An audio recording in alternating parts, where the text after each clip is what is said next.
안녕하세요. 건강의 달인 건달입니다. 건강관리를 위해서 어떤 영양제를 챙겨 드시나요?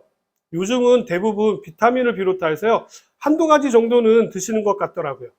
그런데 어떤 제품을 언제 먹는 것이 좋은지는 알고 드시나요? 같은 값을 주고 드시는데 이왕이면 좀 더 효율적으로 드시는 것이 좋을 것 같아서요. 오늘은 영양제별로 간단한 기능과 언제 드시는 것이 좋은지에 대해서 말씀드리도록 하겠습니다.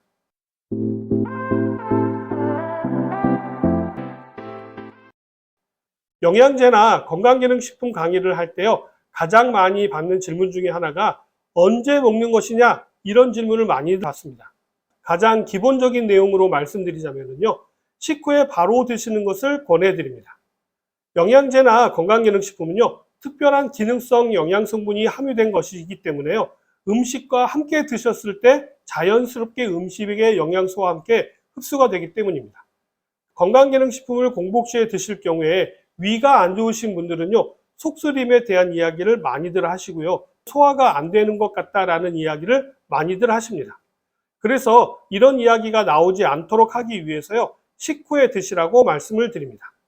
그러나 특정한 건강식품의 경우에는요, 드시는 시간에 따라서 그 효과가 달라지는 것들이 있기 때문에 이번 기회에 바로 알아두시면 도움이 되실 것 같습니다. 가장 대표적인 것이 바로 비타민제일 것 같은데요. 비타민은 종합 비타민 형태로 드시는 경우에는요, 식후에 드시는 것이 가장 좋습니다. 비타민은 수용성과 지용성으로 이루어져 있기 때문에요, 적절한 수분과 적절한 지방이 있는 환경이 흡수에 도움이 될 수 있기 때문입니다. 비타민C의 경우에는요, 빈속에 드시게 되면 대부분의 사람들은 속쓰림을 경험하게 됩니다. 그렇기 때문에 가능하면 식후에 드시는 것이 좋고요. 특별히 위장 질환과 관련해서 비타민C를 드시는 경우라고 한다면요, 식전에 드시는 경우도 있습니다. 다음으로 많이 드시는 건강식품으로는요, 유산균 제품이 있는데요.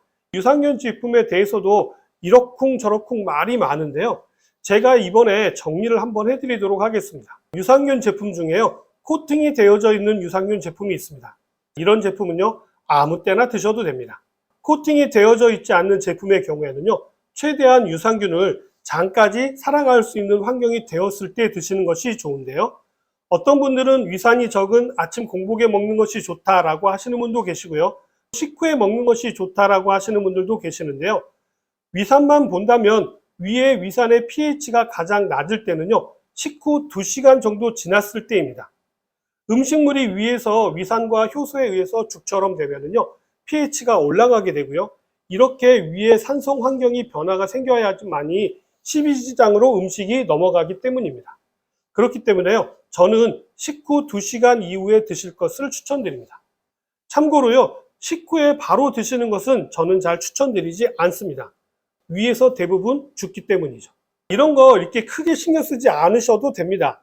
왜냐하면요, 유산균은 죽은 것으로 먹어도요, 효과가 있기 때문입니다.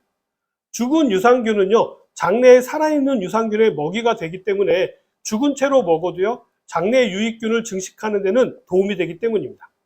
그리고 이유는 또 있는데요. 유산균을 오늘 하루만 드시고 안 드실 거 아니라면요, 그러니까 예를 들면 꾸준하게 드실 거면 이런 것들은 크게 신경 쓰지 않으셔도 우리 장 속에서는요, 유익균은 충분히 잘 자랄 수 있기 때문입니다. 다음으로요, 요즘은 피로 회복을 위해서 비타민 B군 제품들도 많이들 드시는데요. 비타민 B도 아침 식사 전에 드시거나 저녁 식사를 하시고 2시간 정도 이후에 드시는 것이 가장 좋습니다. 즉, 공복에 드시는 것이 좋다라고 말씀드리는 것인데요. 비타민 B는 수용성 비타민이기 때문에요, 다른 음식물로 인한 기름기가 섞인 식후보다는요, 식전에 드시면 흡수가 더 잘 이루어질 수 있게 됩니다. 비타민 B는요, 밤새 체내에 쌓인 노폐물을 처리하고요, 아침 식사를 에너지로 전환하는 효과를 내기 때문에요, 아침 식사 30분 전에 드시면 좋고요, 저녁 식사 이후에 주무시기 전에 드시게 되면요, 밤새 해독작용과 피로회복 작용으로요, 아침에 가볍게 눈을 뜰 수 있게 됩니다. 아침에 몸이 무거우신 분이나 아침에 눈이 잘 떠지지 않으신 분들은요, 주무시기 전에 비타민 B군을 드시게 되면 도움이 될 수 있겠죠.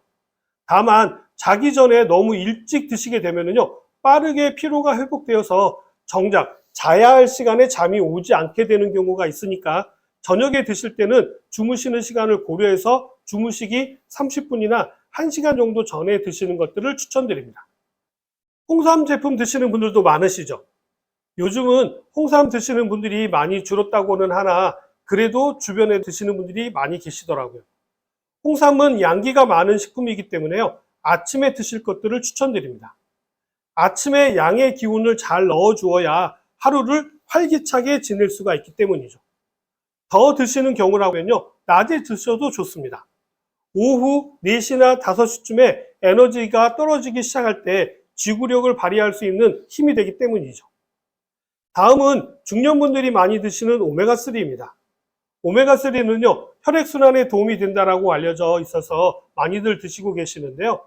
간간히 비린내가 있어서 드시는 것을 꺼려 하시는 분들이 계시더라고요. 저는 이런 분들께는요, 낮에 식사 중간에 드시라고 권해드립니다. 식사와 함께 드시게 되면요, 이런 비린내를 줄일 수가 있기 때문이죠. 소화가 잘 되고 비린내가 나지 않으시다면요, 저는 가급적이면 저녁에 드실 것을 권장합니다. 혈액순환이 가장 안 될 때가 바로 잠자는 저녁 시간이기 때문입니다. 그렇기 때문에 저녁 식사 직후에 드시게 되면요, 밤새 혈액순환을 잘 되게 하는데 도움이 될 수가 있겠죠.